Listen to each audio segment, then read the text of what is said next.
Better than ever. Better than ever. It was funny because I was on your Twitter earlier, right? And I know, and you're like, "Oh, I love being in New York," but like, you from here? You from here originally too? Right. That's why I like being here, because it's like I feel like it's better like celebrityism here. What do you mean by that? Like, even though you're a celebrity in New York, like it's still Wall Street niggas richer than you. It's other This niggas is richer than fact. you. Like you can go somewhere and this kid's richer than your kid, you know?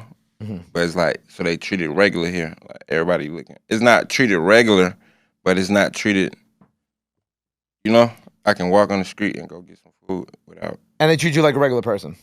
Versus where, like Atlanta maybe you get probably treated differently if you walk into like a corner store there versus a corner store here. Yeah.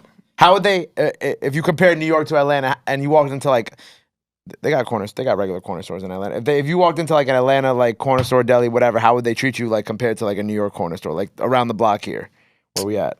It's really the same, not so much so as the corner store, but the people in the corner store. Okay. Right, like if it's people shopping in the corner store in New York, they might say something and keep it pushing. If it's people shopping in the corner store in Atlanta, either they gonna look weird because they know who I am but don't want to say nothing to me, Right. or they gonna bombard it, like, you know, do too much. Be all up in your face type shit. Yeah, that shit be crazy. I really be trying to be low key. I really be trying to be low key most of the time. You seem like a low key person. Yep, I be trying to be low. Cause I feel like even like most people, like if they didn't really know a lot about you, they wouldn't know that you were originally from New York. Like that's some shit that you actually have to like say. You have to like actually. Plus I'm country too. Right. So that, you know, that play a part. But you lived in New York for like a long time. So I'm like what, 13 years? So like I'm surprised that you don't have more of like a New York accent. I'm surprised too. Like I'm actually shocked by that, because if you think about it, like those, like the first 13 years is like that's like the most important, like your development. Years.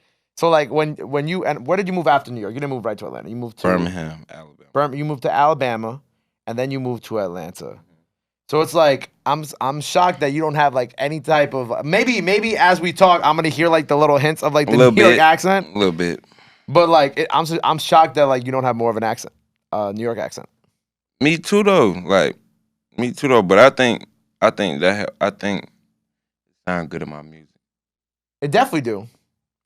You're from the Bronx originally. Yeah. We're in the Bronx. Castle Hill. Dope. And then you move around. But I think that's also what makes your music like unique and makes you unique, is because like you have all these different backgrounds. This is why, like, you know, before the interview we just FaceTime Podcast. You know what I'm saying? Right. Obviously big New York shit. And like that's pretty cool to see that you have those like New York connections, because I feel like that's an advantage to you that like other artists from down south might not have off the rip, just off the strength of like, you know, you're from New York, so obviously you connect with New Yorkers differently than like somebody else would too. Yeah.